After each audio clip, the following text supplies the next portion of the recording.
Bakhmut is in eastern Ukraine. Once a city noted for the largest underground chamber in the world and for its winery, today it is a sea of ruins as the genocidal drive to wipe out Ukrainians is made by a neo-Nazi regime in the Kremlin. However, this was not the first time that a genocidal Nazi regime captured the town, and in this video we shall look at what happened there to the Jewish population during World War II. In those days, Bakhmut was called Artemovsk. Bakhmut was the original name of the town. The name may be Tatar in origin. During the early years of the Soviet Union, the name was changed to Artemovsk in honor of an early Bolshevik leader, Fyodor Sergeyev, who was known as Comrade Artem and active in this area. In 2016, as a result of decommunisation, the name was changed back to Bakhmut, although communists continue to refer to it as Artemovsk. Data from the 1939 census indicates that 5,299 Jews lived in Artemovsk. They constituted 9.56% of the city's population. In den frühen Morgenstunden des 22. Juni trat die deutsche Wehrmacht in breiter Front zum Angriff an, die heimtückische Bedrohung des Reiches und Europas durch die bolschewistischen Verräter abzuschlagen. Diese Bilder zeigen Ausschnitte aus dem feigen Überfall der sowjetischen Machthaber gegen das kleine, tapfere Finnenvolk im Spätherbst 1939. Damals standen 4 Millionen gegen 180 Millionen. Trotzdem erlitten die Sowjettruppen schwerste Verluste. On the 31st of October 1941, Artemovsk was occupied by units of the German 17th Army. Until the end of the occupation, the city remained under military administration, although, as everywhere, former Soviet officials either remained in place or were recruited to assist with city council activities, including that of the auxiliary police. A former German language teacher called Golovnya was appointed to be in charge of the city administration. My guess is that he got the job because the occupiers could talk to him. In mid-November 1941, a small SS commando, Teal Commando, entered Artemovsk, commanded by SS-Untersturmführer Hans-Joachim Sommerfeld. It was part of Sonderkommando 4B, which in turn was a subunit of Einsatzgruppe C, a special operational group of the SD and security police, whose task was to murder Jews. Just before the invasion of the Soviet Union, the Einsatz commandos had formed up here on the Düben Heath to the west of the river Elbe at Prech. Here they were allowed several days, or in some cases weeks, of relaxation and getting to know each other whilst they were given ideological lectures and training in firearms. The killers of the Einsatzgruppe were divided into 4 groups, and each group was divided up into commandos. Based just behind the army groups that supplied them with food and munitions, they then killed their way across the territory that had been part of the Soviet Union. Some Jews managed to evacuate just before the fall of Artemovsk. Owing to the alliance between Nazi Germany and the Soviet Union, which had started World War II, little news had been available about the persecution of the Jewish population in occupied Poland. This meant that to a large extent the population was not forewarned. Some Jews undoubtedly did flee. However, others were left to their fate. The massacre at Baba Yar in Kiev had occurred less than 5 weeks before Artemovsk fell, although, of course, probably nothing of it was known to those Jews living further east. On either the 18th or 19th of November 1941, the military headquarters ordered the registration of Jews and at the same time imposed on them the obligation to wear markings in the form of a white armband, 3 fingers wide, on their right arms. They were also forced to perform slave labour. In mid-December, Sommerfeld's Teal Commando began preparations for the murder of the Jewish population of Artemovsk. Due to the difficult situation at the front, the Chief of Staff of the 17th Army temporarily did not allow the SS to kill these people. On the 21st of December 1941, a fire broke out in the half-ruined theatre building. Major von Sobel, the city's military commandant, accused the Jews of starting the conflagration. It is of course pretty ridiculous to assume that the fire had been started by hundreds of people, but this needs to be seen in the light of the mentality of the peddlers of conspiracy theories. In early January 1942, the local newspaper permitted by the occupier, the Bakhmutski Vestnik, Bakhmut Herald, published an article titled "The Treatment of Jews in the City of Bakhmut," in which the Jews were ordered to assemble in the park where the former NKVD building was located, with the aim of setting up isolated accommodation. Every Jew could bring along up to 10 kilos of luggage and food supplies for 8 days. Those who responded to the summons were either placed in the cellars of the building occupied by the municipal authorities or, according to other sources, in the cellars of the NKVD building. The latter is more likely, as it would have had the means to lock people in. It would appear that the people were kept there for days without water or food other than that which they brought with them or which was smuggled to them. On either the 11th of January 1942 or the 15th of February 1942, all the Jews were taken to a disused alabaster mine which was located about 2 kilometers from the city. After reaching this location, Sonderkommando 4B officers began to drive the victims in groups into one of the entrances to the shafts, which opened up to a cave about 20 meters long, about 30 meters wide, and about 3 to 4 meters high. The victims were forced to lie down, face to the ground, after which they were murdered with shots to the back of the head. The killing lasted several hours. After its completion, the SS erected a brick wall inside the tunnel. According to the report of the Soviet Investigative Commission that examined the place of murder in October 1943, the corpses of many of the victims did not have gunshot wounds, which means that most likely they survived the execution. After the shaft entrance was walled up, they either suffocated from a lack of air, or more likely, they died of starvation.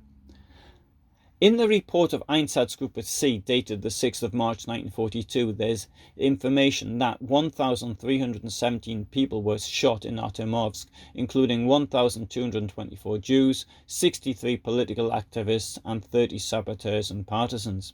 The same report also noted that Artemovsk was already a Jew-free city. The Soviet Investigative Commission estimated the number of victims at about 3,000.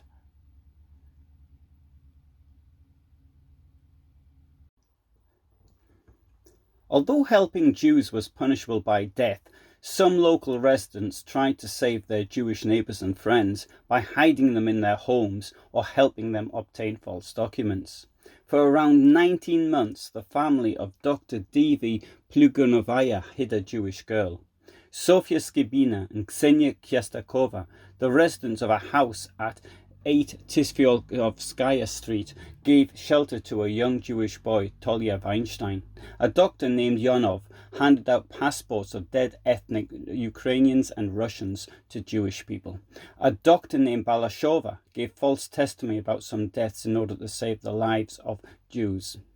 Alexandra Shimryanmuda-Skrenaya and her son Nikolai hid a 12-year-old girl named Panya Olkus, but they were caught and murdered together. In October 1943, after Artemovsk was captured by the Red Army, the corpses of the victims of the massacre were extracted from the mine and buried in the square in front of the local pipe factory. In 1960, they were moved to the municipal cemetery. The victims of the massacre were initially commemorated by a monument in the shape of a truncated pyramid topped with a red star, a rather typical monument in the Soviet Union. At the same time, in the 1950s, a cellar was arranged in the former alabaster mine where sparkling wine produced in a nearby factory was stored. It was not until the 12th of January 1991, on the initiative of the city authorities, that management of the winery and the local Jewish organization established a memorial site at the location of the mass murder. There are two memorial plaques. On the first one, there is a Star of David and a quote from the book of Jeremiah written in Hebrew.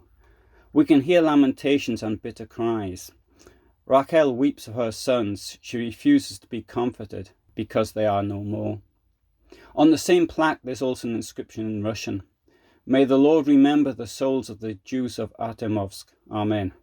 On the second board, there's an inscription reading, over 3,000 Soviet civilians were brutally murdered here during the temporary German fascist occupation on the 5th and 9th of January 1942. The inhabitants of Artemovsk will never forget this unprecedented atrocity committed by the fascist occupiers. May your glory, the innocent victims of fascism, last forever. The Artemovsk massacre was one of the crimes prosecuted during the trial of 6 members of the Sonderkommando 4B, which took place before the regional court in Düsseldorf from 1971 to 1973. On the 12th of January 1973, Hans-Joachim Sommerfeld was sentenced to 6 years in prison.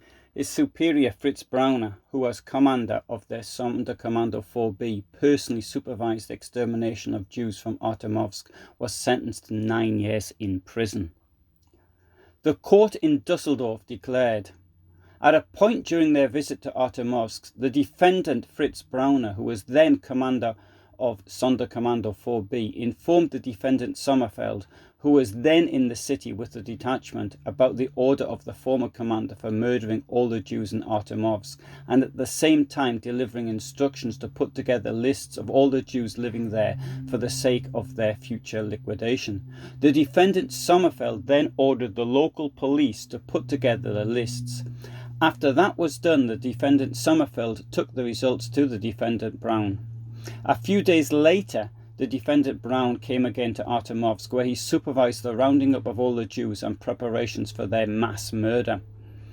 Both of the defendants consulted with an officer from the intelligence section who was on the staff of the 44th Army Corps, which was then functioning as part of the German 17th Army. Together they inspected the situation in the city, and a site was selected for the murder, the quarry of a former alabaster production facility. The rounding up of the Jews went on for 1 or 2 days and was carried out by the local police. The Jews were taken into a large building in the city and placed under guard. Altogether, there were at least 300 Jewish men, women and children. The action was carried out sometime between the end of January and early February 1942. On an unspecified day, the defendant Brown, his deputy at the time, Thiemann, and some of the members of the Sonderkommando came to Artemovsk to take part in the operation. At night, the victims were taken in large trucks to the alabaster mining area. Upon their arrival, the trucks were unloaded and the victims driven about 80 to 100 meters into the mine.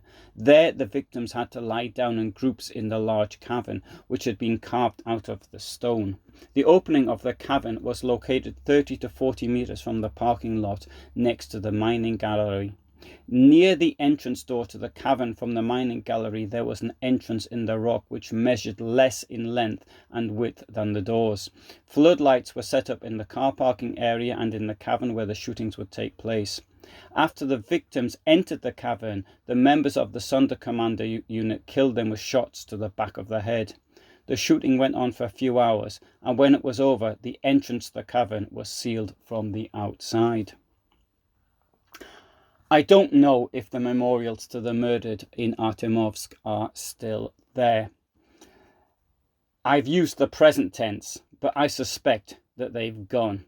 I have seen with my own eyes what Putin's neo-Nazi invaders have done to war graves, so I would imagine that there's little chance that the memorials have survived the current Russian invasion, particularly given the deeply ingrained racism of the attackers. This is Borodyanka, northwest of Kiev. One thing I've noticed in this war is that the Russian side, the aggressors, are destroying war memorials. Now, it could be just a coincidence. I'm not saying this is policy, I'm just saying it's an observation of mine. But, I mean, the most famous case is firing missiles at Yad Vashem. Okay, excuse was used, it was the television, but a cruise missile wouldn't make a mistake that large, I assume, I don't know. And here we have the memorial to Afghanistan, the Soviet war of aggression against Afghanistan. And what's happened here? Well, we can see that this was damaged. There appears to be something there. I mean, that building's completely gutted. This has been damaged, but the one behind it here has clearly been deliberately taken down. So the Heroes Slava, what's a Hail to the Heroes, something like that, and the people from our lands, and so who died for Ukraine. And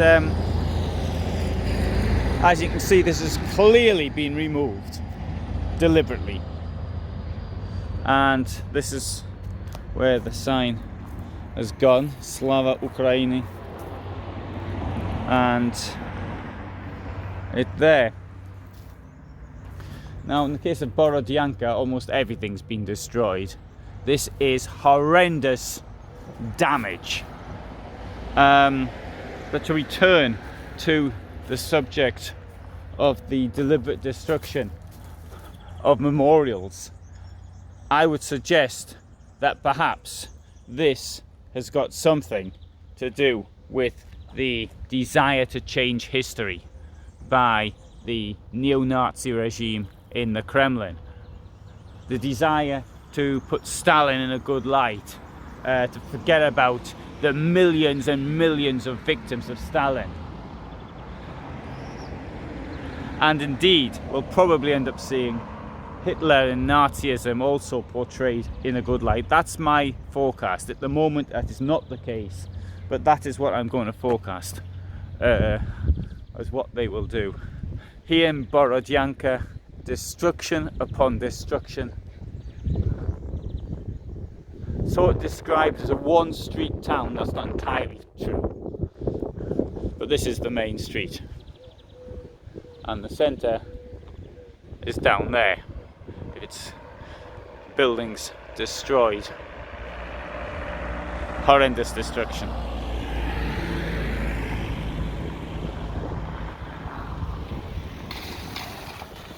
If you found that interesting, you might want to subscribe. I upload every Friday at 2000 hours Central European time. My historical speciality is the Holocaust. Thanks for listening.